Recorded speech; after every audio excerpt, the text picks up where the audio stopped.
স্বাগত জানাচ্ছি আন্তর্জাতিক সংবাদে। আপনাদের সাথে আছি রাফিয়া তানজিন সায়রা। প্রথমেই সংবাদ শিরোনাম। ট্রাম্প প্রশাসনে ঘুষ কেলেঙ্কারি ফাঁস। ভারত পাকিস্তান সীমান্তে সেনাদের মধ্যে গোলাগুলি। মধ্যপ্রাচ্যে ইসরায়েলের পরে টার্গেট কি তুরস্ক? দুর্নীতি বিরোধী বিক্ষোভে উত্তাল ফিলিপাইন। ইসরায়েলকে সারা দুনিয়া থেকে বিচ্ছিন্ন করার আহ্বান হামাসের।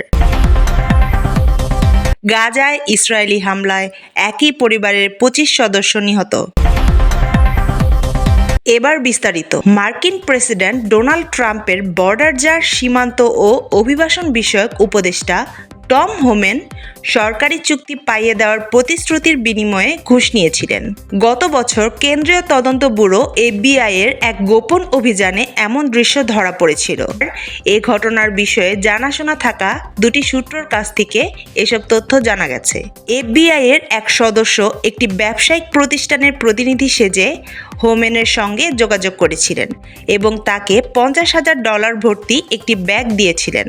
বিষয়টি নিয়ে যুক্তরাষ্ট্রের বিচার বিভাগ হোমেনের বিরুদ্ধে ঘুষের তদন্ত শুরু করলেও পরে তা বন্ধ হয়ে যায়। গত সংশ্লিষ্ট দুটি সূত্র নাম প্রকাশ না করার শর্তে রয়টার্সের সঙ্গে এই গোপন তদন্তের বিষয়ে কথা বলেছেন। অভিযোগে বলা হয়েছে, ঘুষ নেওয়ার বিনিময়ে হোমেন প্রতিশ্রুতি দিয়েছিলেন তিনি ট্রাম্প প্রশাসনে যোগ দেওয়ার পর অভিবাসন সংক্রান্ত সরকারি চুক্তি পাইয়ে দেবেন। গত শনিবার কুপারার নাওগাম সেক্টরে ভারত ও পাকিস্তানের সেনাদের মধ্যে গোলাগুলির ঘটনা ঘটেছে। প্রায় 1 ঘন্টা ধরে খণ্ড খণ্ড গুলি বিনিময় হয়েছে দুই দেশের সেনাবাহিনীর মধ্যে। তবে এ ঘটনায় কোনো হতাহতের খবর পাওয়া যায়নি। দুই দেশের সেনারাও এখনও আনুষ্ঠানিক বিবৃতি দেয়নি। পরিস্থিতি বর্তমানে নিয়ন্ত্রিত বলে জানা গেছে। ভারতীয় গণমাধ্যম ইন্ডিয়া টুডে জানায়, গোলাগুলি শুরু হয় শনিবার স্থানীয় সময় সন্ধ্যা 6:15 দিকে। তা পরপর কিছুক্ষণ থেমে থেমে চলছে এবং পরে তা পুরোপুরি থেমে যায়। তবে এই গোলাগুলিকে যুদ্ধবিরতির লঙ্ঘন হিসেবে দেখছে না ভারত। একটি সূত্র ইন্ডিয়া টুডেকে বলেছে, নিয়ন্ত্রণ রেখা বরাবর দুপক্ষ থেকে ছোটখাটো একটি গোলাগুলি হয়েছে। তবে এটা যুদ্ধবিরতির লঙ্ঘন হিসেবে গণ্য করা হচ্ছে না। এই ঘটনায় বড় ধরনের ক্ষতি বা প্রাণহানির কোনো খবর পাওয়া যায়নি। এলাকাটি সেনা নজরদারিতে রয়েছে। এর আগে মে মাসে ভারতের পক্ষ থেকে অপারেশন সিঁদুর চালানো হয়েছিল। তখন দুই দেশের মধ্যে উত্তেজনা বাড়ে। 4 দিনের ওই সংঘাতের পরে দ্রুত যুদ্ধবিরতিতে পরিণত হয়।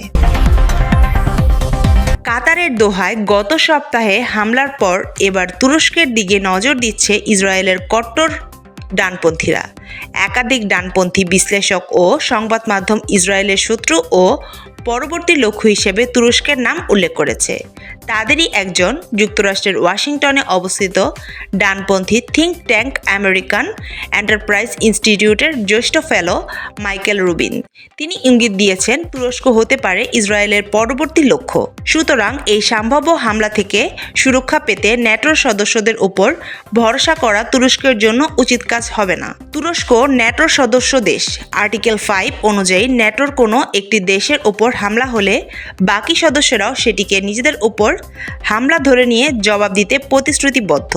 তবে কাতারের ওপর হামলা ঘটনা এই ভরসায় চির ধরিয়েছে। ন্যাটোর সদস্য না হলেও কাতার যুক্তরাষ্ট্রের অত্যন্ত ঘনিষ্ঠ মিত্র। দেশটিতে মার্কিন সামরিক ঘাঁটি থাকার কারণে তারা এক ধরনের নিরাপত্তার আশ্বাস পায়। কিন্তু এরপরও ইসরায়েল হামাস নেতাদের লক্ষ্য করে দোহায় হামলা চালিয়েছে।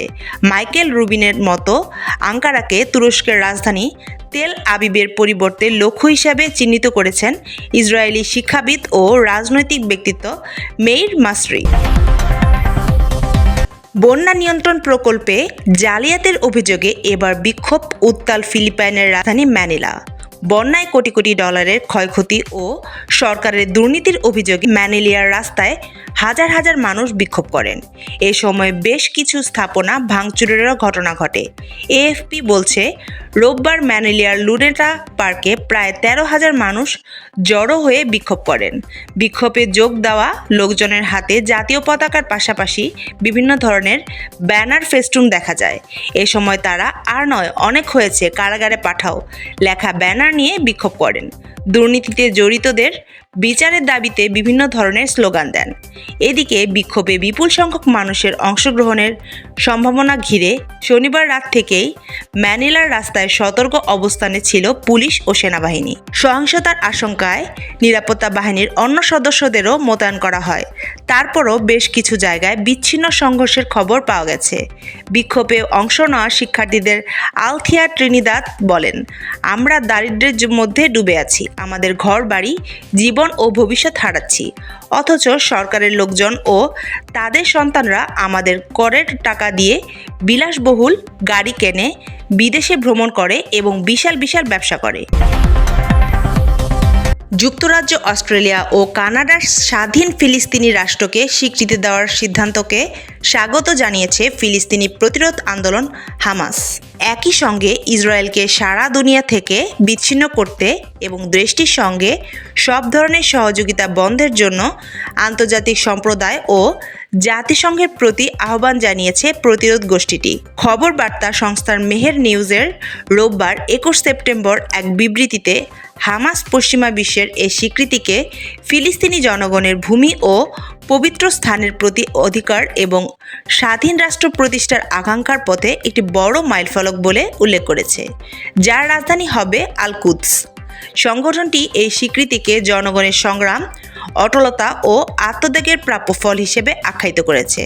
হামাস জোর দিয়ে বলছে, এই স্বীকৃতি অবশ্যই বাস্তব পদক্ষেপের মাধ্যমে পরিপূর্ণ হতে হবে, যার মধ্যে রয়েছে গাজা উপত্যকায় চলমান নৃশংস গণহত্যা অবিলম্বে বন্ধ করা এবং পশ্চিম তীর ও আল কুদসের দখল ও ইহুদিকরণ পরিকল্পনার মোকাবেলা করা। ফিলিস্তিনিদের অবরুদ্ধ গাজা উপত্যকায় হামলার জোরদার করেছে দখলদার ইসরায়েলি বাহিনী। রোববার 21 সেপ্টেম্বর ভোরে গাজা সিটির সাবরা এলাকায় ইসরায়েলি বিমান হামলায় একই পরিবারের 25 সদস্য নিহত হয়েছেন। স্থানীয়রা জানিয়েছেন, এখনও প্রায় 50 জন মানুষ ধ্বংসস্তূপের নিচে আটকে থাকতে পারেন। আল জাজিরা বলেছে, উদ্ধারকারী এবং সাধারণ মানুষ খালি হাতে ধ্বংসস্তূপ সরিয়ে বেঁচে থাকা মানুষদের বের করার চেষ্টা করছেন। ইতোমধ্যে 17 জনকে জীবিত উদ্ধার করা হয়েছে। আটকা পড়াদের পরিবারগুলো জানিয়েছে, ধ্বংসস্তূপের ভেতর থেকে এখনও শোনা যাচ্ছে আত্মীয় স্বজনের আর্তনাদ। এক স্বজন আকুতি জানিয়েছে, বলেছেন, আমরা বারবার তাদের চিৎকার শুনছি কিন্তু পৌঁছাতে পারছি না। আমরা ও উদ্ধারকারী যতবারই চেষ্টা করি ততবারই আমাদের লক্ষ্য করে ইসরায়েলি ড্রোনগুলো ছোড়ে। 5 জন এগোলে 4 জন নিহত হন, একজন কোনো রকমে বেঁচে যান। আন্তর্জাতিক অঙ্গনের সর্বশেষ সংবাদ পেতে আমাদের ইউটিউব চ্যানেলটি সাবস্ক্রাইব করে রাখুন। আমাদের সাথে থাকার জন্য আপনাকে অসংখ্য ধন্যবাদ।